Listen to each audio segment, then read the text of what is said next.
guys, it's Stephanie. It's Thursday, June 23rd. Yes, it is. So, anyways, I'm having a great day today. Work is definitely getting slow, but it's to be expected. My store is expanding, and we're going to see a little bit of loss of business because some of the shoppers who live in the area where another store is being built will instead shop there. And also the snowbirds have gone away for the summer. They've gone back home to their second home or first home, whatever you want to call it. And it was very slow, very noticeably slow. And today, I had a short schedule. I was only scheduled to work just 7 hours. I'm not going to get too deep into why they cut my hours because I already talked about it. But there is a couple of things I'd like to talk about, and that's my decision to carry concealed, and also, will you or I in the near future purchase an electric vehicle? Okay, more when we come back.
So anyways, when I came home today, I baked some chicken.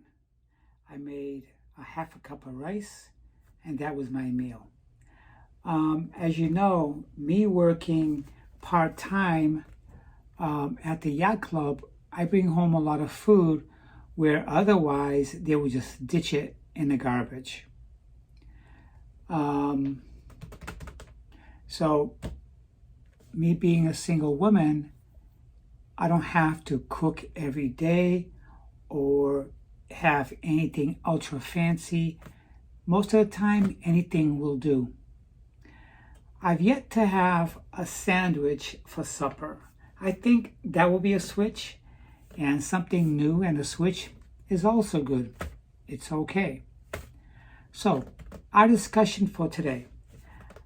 After I had my supper, and after I freshened up a little bit, and after I took my nap, I went to get gas for my vehicle, but I wanted to go for a ride somewhere near the water and just kick back and watch the waves roll in and do a little bit of people watching. I just want to let you guys know that right now, it's 90 degrees outside. I actually had to think twice about leaving the house.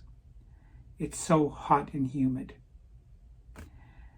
So instead, I got gas. I only put $20 worth, which gave me 4.2 gallons. That's regular gas. $20, 4.2 gallons. The gas prices did go down about 10 cents. You're not going to see a big difference with 10 cents. And I sure hell didn't. So when I put gas in my car, I'm driving back home and I'm thinking to myself, there's still a lot of gasoline vehicles on the road.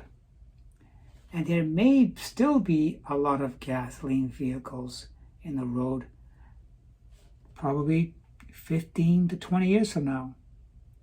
They're still making gasoline vehicles. But from what I understand, it's not going to happen quickly. There are still people who are almost at the poverty level, who are scraping just to get by. They can't even buy a brand new gasoline vehicle, never mind an electric car like Tesla, or other brands that's coming out now. And as you know, the major auto manufacturers are now and have been building 100% electric vehicles. We're going to start hearing more and more of this little sweet sounding whine of electric motors. Wherever I go, I hear them once in a while, or either they're driving by me, whistling by with no engine sound, or just cutting through the wind with a tire noise, or if they're backing up. If you ever hear a Tesla vehicle backing up, it makes a strange sound, which sounds like one of the Star Wars characters. I can't even describe it with my voice, what it sounds like. It's going to take many, many years for the amount of electric vehicles on the road to catch up to gasoline vehicles. The big question is, will I still be alive, or will I purchase one? Should my next vehicle be an electric vehicle? We've had electricity now for the longest time, and that's how electric motors came about. Some of the first vehicles ever invented were electric. They looked like big three-wheelers with a funny looking steering. It looked like a big giant tricycle with a carriage seat, and women with their weird outfits with those outfits that squeezes in their waist, and big puffy dresses and hats and umbrellas. What period was that? I don't know, but I do remember seeing it in some magazine or maybe even a movie. Will I own an electric vehicle? It makes sense. As the gas prices fluctuate up and down, I can only see it going up. Yeah, it'll go down 10, 15 cents and then shoot back up past the last price it was before going down. Right now it's at $4.69. Last week it was $4.79. But that's something for me to consider in the future if I want to buy an electric vehicle. Maybe I'll be able to afford a used Tesla. Maybe by the time I want to buy an electric vehicle, maybe the prices would have come down, because Tesla and other manufacturers are building cheaper, a little bit less quality electric vehicles. So right now my Toyota is running just fine. I have no interest in buying a vehicle at the moment. Why? Because I don't have a car payment and I like it. So anyways, the other question I have is, if you live in the United States, you know that the gun violence has gone up dramatically.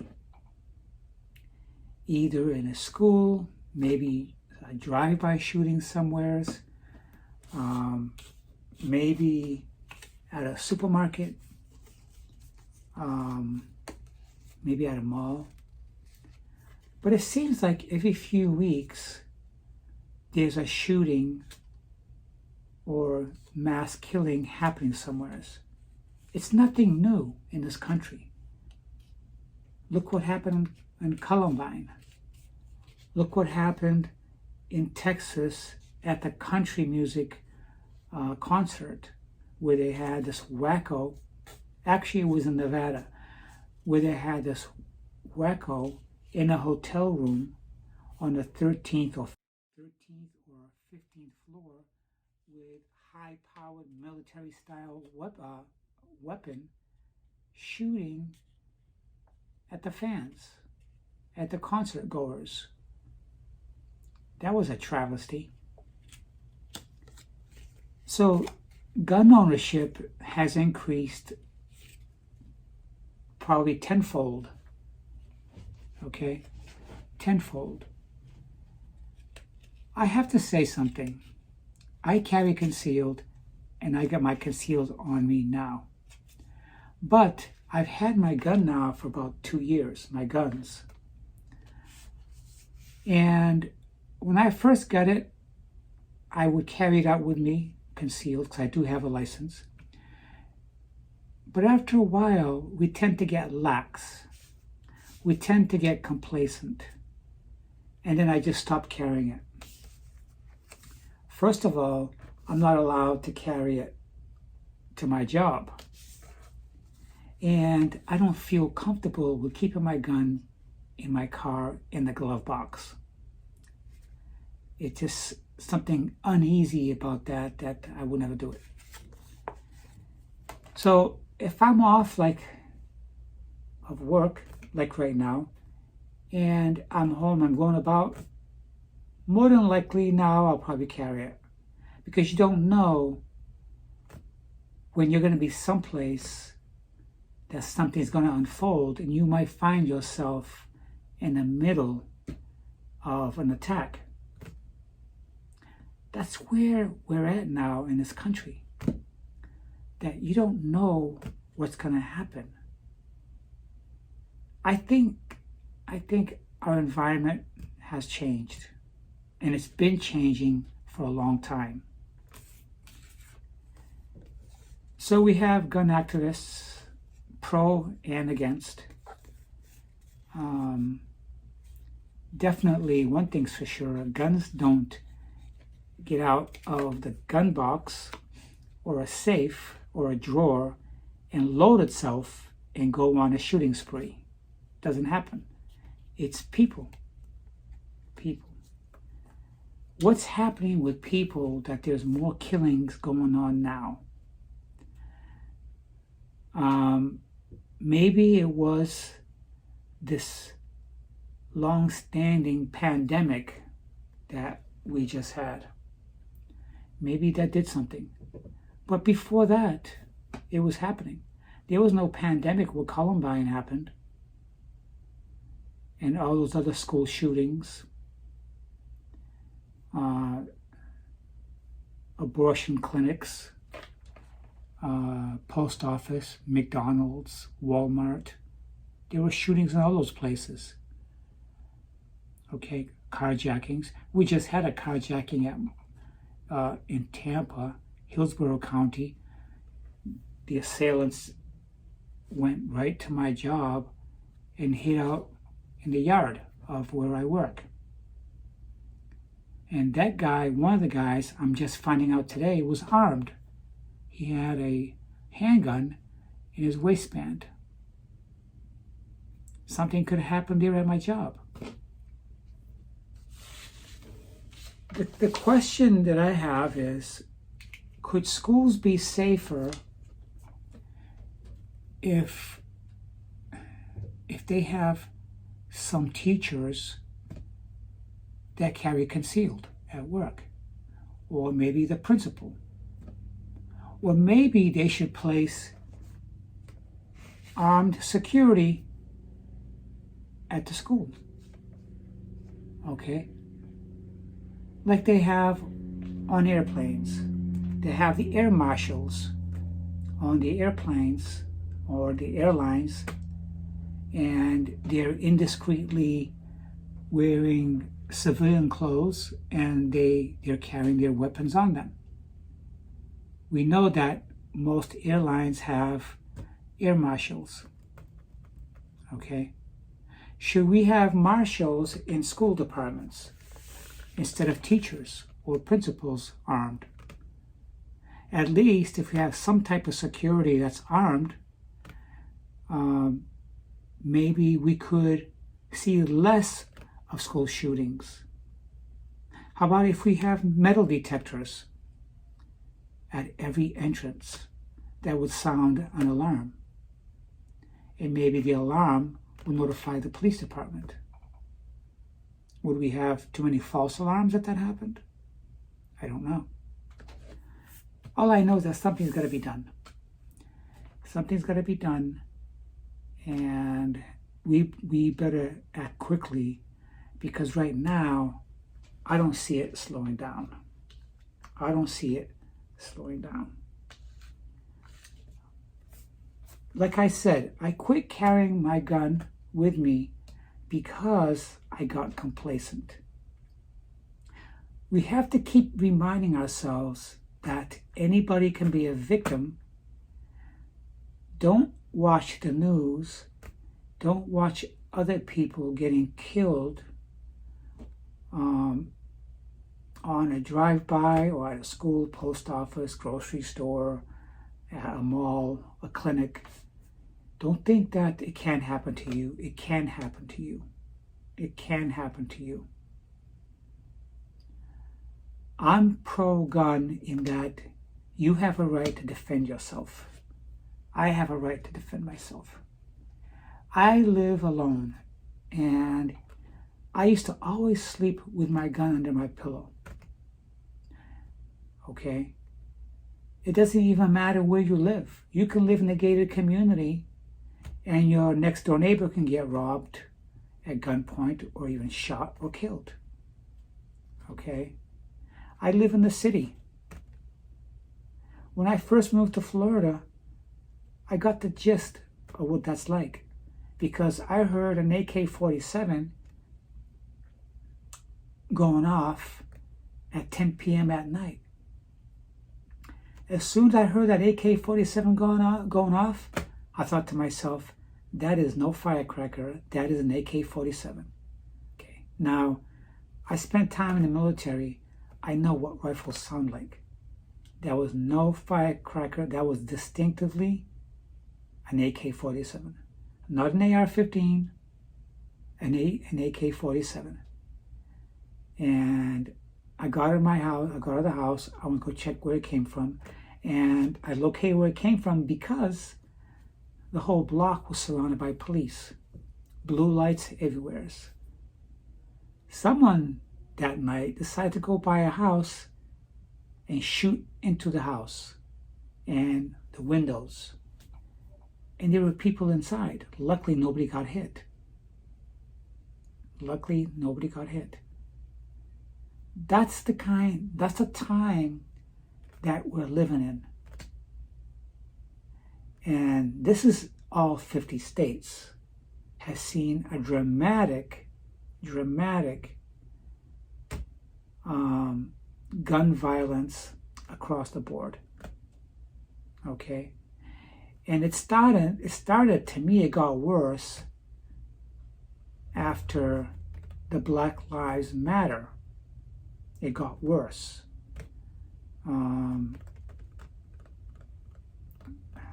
It got worse when there was more police attacks on blacks or unarmed people. I don't know. Back in the 70s, I'm sure there was gun violence, but not as much as it is today. Oh my God, it's gotten really, really bad. I have to keep reminding myself that I should be carrying something to protect myself. Mace is not going to help you, okay? You can keep the mace at home, okay? It's not going to help you. Wherever you go, wherever you are, violence can begin for no apparent reason. It can be random. That's my conversation for today. Talking about gas prices again, and what kind of car do you see yourself driving in the near future when we see obviously more electric cars on the road. You start seeing lesser gasoline vehicles being manufactured. And gun violence. Should you be carrying a gun or have a gun to protect yourself? A lot of people, whether you live in gun-friendly states or not, have guns at home. In this country, they use scare tactics also to highlight the narrative. It shouldn't be about any narrative. It should be about your own personal safety. Okay? Yours and your family's. We sell more home alarm systems in this country than any country in the world. I have an alarm system in this home, and I arm it every single night before I go to bed. Will it prevent somebody from coming in? No. I have signs on all my windows that says, warning, camera on premises. And I have my ADT alarm set up every single night when I leave the house and when I go and before I go to bed. We sell more alarm systems in this country than any other country in the world. Okay? Because everything is so amplified. But anyways, that's today's conversation. I hope you guys enjoyed my last download today. It's just a little skit, it's just a little 5-minute little video of a comedy thing, because I don't always want to be serious like this. I like to break up my week with one day, any random day, with a little comedy, a little sense of humor. So I hope you guys have a nice evening, and I'll be seeing you guys again shortly.